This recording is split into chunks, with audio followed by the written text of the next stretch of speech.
పలాస వాసి Instagram followers అందరికి కూడా ముఖ్య గమనిక.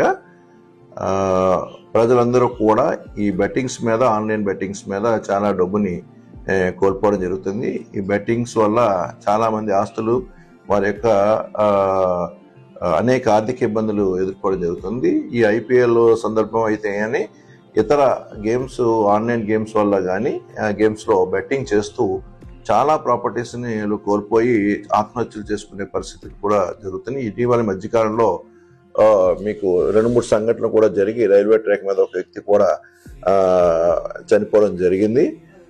ప్రజలందరికీ పోలీస్ డిపార్ట్మెంట్ తరఫున, మా సిబ్బంది అందరి తరఫున మిమ్మల్ని అందరినీ రిక్వెస్ట్ చేస్తుంది ఏంటంటే, ఈ బెట్టింగ్ యాప్స్ నడుపుతున్న ప్రతి వ్యక్తి యొక్క ఇన్ఫర్మేషన్, బెట్టింగ్ ఆడుతున్న వాళ్ళ యొక్క ఇన్ఫర్మేషన్ కూడా టైం టు టైం పోలీసులకు చెప్తే వాటిని మేము కంట్రోల్ చేయడానికి